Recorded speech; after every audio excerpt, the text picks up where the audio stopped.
Talk about recursion, one of my favorite topics, mainly because it was really unclear to me how it worked when I first came across it, and even after I could write a solution to a recursive, even after I could write a recursive solution to a problem, I still didn't really understand it. And so I'm going to try to make that part a little clearer to you. We'll learn how to solve a recursive problem, but we'll also talk about why that works and what that means to solve a function or solve a problem recursively. So I really like this quote from Stephen Hawking. It's probably the most famous one on recursion. But to understand recursion, one must first understand recursion. And it kind of highlights the paradox that recursion is. And essentially, it's just defined in terms of itself. So I don't know if maybe in grammar school someone said, well, you should never define a word in terms of that word. Well, that's kind of what recursion is, but it's actually a really useful tool, and we'll see why. So just keep in mind, all a recursive function is a function that calls itself. And this is a technique that's used really often. Serialization is a really good example. Basically, when you're taking an object, turning it into a string, and then back into that object, that's a really common way of using recursion. Object traversal, which is basically the same thing, is also, or at least a part of it. Object traversal is a part of serialization. It's another common way that recursion is used, because basically what you're doing is, maybe you have an object, and one of the properties of that object is another object. Maybe the properties of that object is another object. That's a perfect case for recursion, because recursion knows, okay, if a property of an object is an object, I need to continue doing that same logic. It's a recursive function can kind of dig or mine an object, go down the tree, follow the object roots, or however you want to visualize it. Recursion's a good technique to do that. A DOM traversal, a good one from web development, because a DOM is essentially, it's that kind of structure. It's big object, big tree, however you want to think of it. It's essentially a structure that has a lot of nested parts, and it's something that recursion can crawl, essentially, and dig into a base node and then come back up with an answer. And that's a good way to visualize recursion. It's something that kind of digs down deeper into these layers and then re-emerges back through the layers with an answer. So the relationship to the call stack is an important one. And if you're unfamiliar with what a stack data structure is, it's pretty easy to understand. You don't need to understand it deeply to understand the call stack. All you need to know is that a call stack is like a stack of papers. So I put a paper down, and then I put another paper down, and I put another paper on top of it. And the order in which I put papers onto that stack matters, because I'm going to take the papers off in the opposite order I put them in. So if I put a paper in first, that's the last one I'm going to take off. So a call stack is basically just a structure that is the opposite of a queue, or like a line. Like if you're lining up in a movie theater, the first person in the line is going to be the first person out of that line, because otherwise people get really angry. A stack is the opposite. So imagine lining up at the movie theater, and the last person to get into line is the first person to get their tickets. People be really pissed. Well, that's what a stack is. And it's useful in this case because it's going to allow us to determine the order we need to execute functions. So if you invoke a function, you're going to push it onto the call stack. So it's going to be the first thing. So say we make a function, and then function 1 is in our stack. Well, if we call another function, say function 2, it's going to go on top of that. And then our function 3 will go on top of that. And so then when we get ready to return a function, or take it off the stack, we're going to go in reverse order. So function 3 comes off first, then function 2, then function 1. And so that's basically when the stack knows to start returning these functions or their values, and that is when it sees a return statement or when a function is completed. That's when it gets quote unquote popped off the stack. So that's really important for recursion, because recursion is going to basically push a bunch of functions, a bunch of closures onto the stack, a bunch of functions with defined variables onto the stack, and then it's going to go back through those to give an answer. And so that's going to become clear in a second. We're going to talk about this notion of a base case. So this is really important. That's the first thing we want to do. Is define a base case. So factorial is kind of like the classic example of recursion. And a factorial in math is just basically you take a number, number 4 exclamation mark. You can read that 4 factorial. That just means 4 times it's self minus 1, minus 1, minus 1 until you get to 1. So 4 times 3 times 2 times 1. That's what 4 factorial means. So that would be 4 times 3 equals 12, times 2 equals 24, times 1 equals 24. So this is what we're trying to solve. Given any number n, let's get this answer 24. Count down from n until you hit 1, and then return the product of all of those numbers. That's what a factorial is. Now, we could do this with a for loop. And you're going to see that recursion and for loops they're pretty similar. They have some subtle differences, and there are reasons why one is better than the other, but they're pretty similar. So let's talk about for let I equals 0. Well, I is less than 10, add 1 to I. This is probably familiar, right? You start at 0, you add 1 to I every time until that, let's say until I is greater than 10, you're going to run some logic, right? Well, in this for loop, this is the base case. It tells us when to stop. I is greater than 10. Okay, stop doing what you're doing. In a recursive formula or base case, we'll look a little different. We need to return a value here. So we need to indicate that the function should stop running. So let's say if n equals 1, then return 1. So this is this case we talked about. If our n equals 1, we need to stop, because we're not doing like times 0 times -1 times -2. We're not continuing to count down. Because if we got to 0, well, then instead of 24, we would have 0. And as soon as we have 0, it doesn't matter how far we go, it's always going to be 0. So that's why we need to stop before we hit 0, when we get 1, to get our factorial. So that is our base case here. When n equals 1, return 1. And the part that was unclear to me for a while was this return 1. I'm going to try to make that clear in a second. But let's just keep going for now. And let's say, well, if it doesn't equal 1, we need to do something else. We need to count down. So it's the same logic, though. It's the factorial function that we want to call again. This is the hard part to understand, but let's just go with it for a little bit. So we're going to say return n. So this n value, remember we start at 4. Return n times factorial n minus 1. So let's talk about this.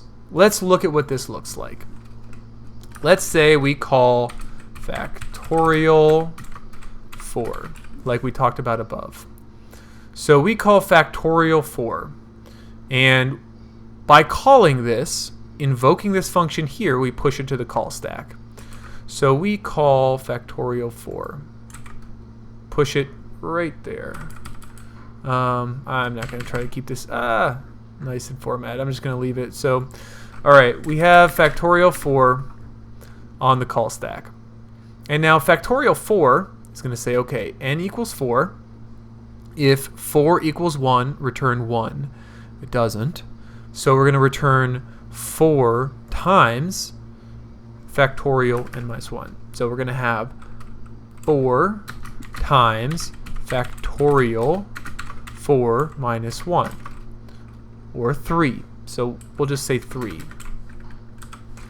So that is going to go onto our stack because it's not done yet. We are returning something, but we're returning another function. So we don't have this end condition. So we say that, okay, when the function is invoked, it gets pushed to the stack. And then the returned or completed function is popped off the stack. Well, this function hasn't completed yet because it's going to call itself again. So for now, let's just put it right there. 4 times factorial 3. And now we need to call factorial 3 because this isn't done resolving yet. So factorial 3 says, okay, if 3 equals 1, return 1. No. Okay, so 3 times factorial 3 minus 1.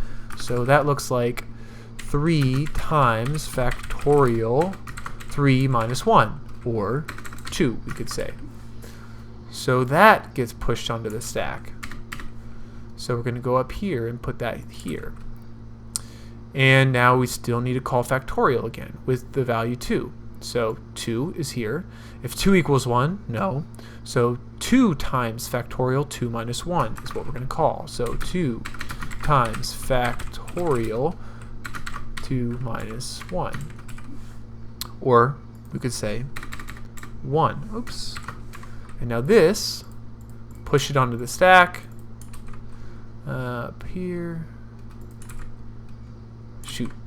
I messed up that formatting. Let me get rid of that. Let me just copy it. Come back up, push it on the stack. Alright. Now, factorial 1. Special case. So, n equals 1. If n equals 1, it finally does. We're going to return 1. So, this is why we return 1. This value, this now has a value. This function has completed because it reached the base case. This is why the base case is so important, because we need to determine a condition under which the function ends. If we didn't return anything here, the function would never end. It would just keep calling itself. Because even if we said, like, console.log 1, it would still return this. And it would go to 0, -1, -2. It would keep calling itself. It would never end. And if a recursive function never ends, you get into this infinite loop pattern. You get a stack overflow error because you blow the stack. And that just means you exceed the space of the stack. So, if you visualize this top being the last bit of the stack, then, you only have so many function calls. You have that much space before the stack blows up and you blow off the top. And that's what blowing the stack means. That's what a Stack Overflow error is. And that's why the really popular site I'm sure you've heard of, Stack Overflow, is called Stack Overflow. So we don't blow the stack. We don't have that problem here because we have a base case. In that base case, when factorial 1 is called, we return 1. So now we can start popping things off the stack. So let's take this off the stack now, because we have we're able to start constructing a return value. So let's just say let's say this is going to be our return value. So we have 2 times factorial 1, which we know returns 1. So we have 2 times 1. All right, that is the answer to factorial 2. So that is what factorial. And I'm just writing in notation now, just like pseudocode here. So 2 times 1 equals factorial 2. All right, well, we have a factorial 2. So let's substitute our value. This is the same way it works in math. So 3 times 2. Okay, we have an answer for that. Let's pull this off the stack. So that gets popped off the stack. This is us emerging from the depths. This is traveling back up the tree, or however you want to look at it, back up the stack. So factorial 2 has a value, and it is 2. So 3 times 2, or 6, equals 6, which also equals factorial 3. Okay, let's take the next one off the stack. 4 times factorial 3 gets popped off the stack. We come down here. We say, okay, 4 times factorial 3. Factorial 3 has a value. It's 6. So 4 times factorial 3.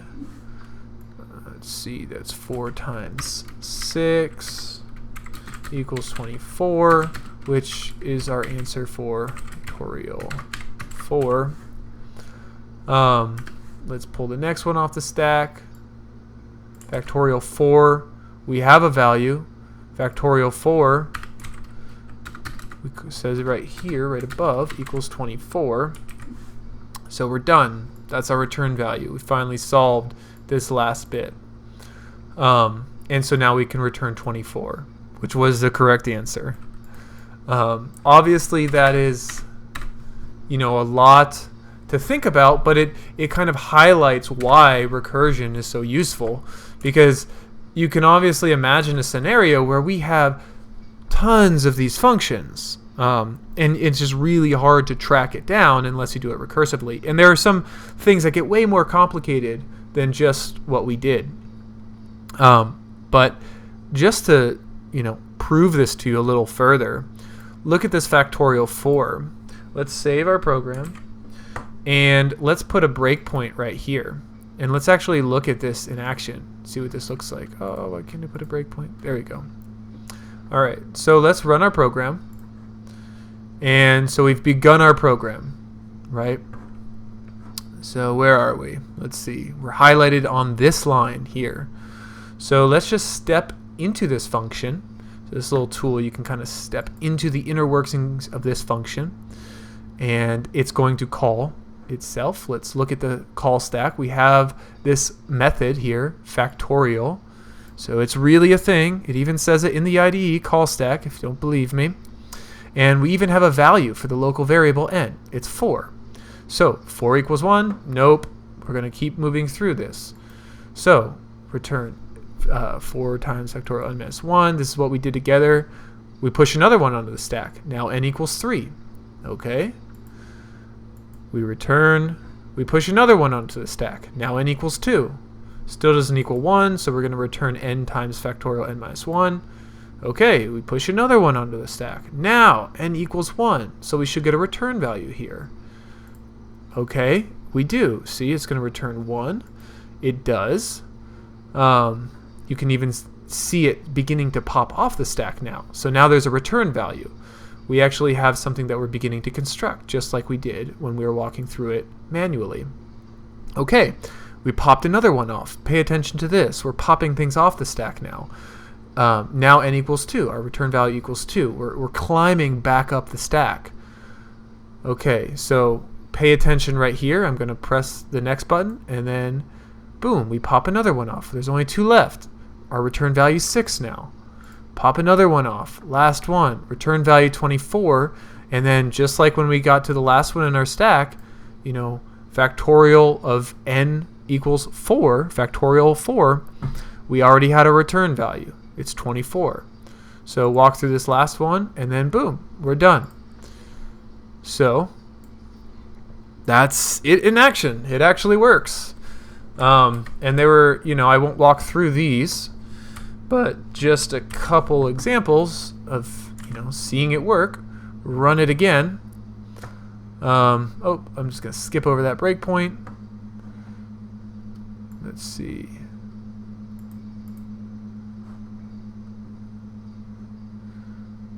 I don't want that. Remove that, please.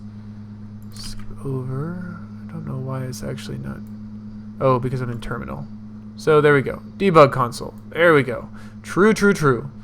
Factorial of 1 is 1. Factorial of 2, 2 times 1 is 2. Factorial of 4, as we said, 24. Factorial of 5, it'd just be the factorial of 4 times 5. So 5 times 24, 120. True, true, true. You can see it works. That took a while, but that is recursion. So if you're interested, I'll be posting some more advanced videos on recursion, but this is a good starting point for starting to understand it. And if you want to go a little further, I will challenge you to solve, instead of a function factorial, it's going to be very similar, define a function sum that takes a number, n, and return the sum of n plus n minus 1 until n equals 0. So that just means if I give you the number 4, you're going to return 4 plus 3 plus 2 plus 1 plus 0. Not that you actually need to return 0, but you could because it's summing instead of multiplying. So that's my challenge to you. Write this function sum, post it in the comments, and have fun. Thanks, guys.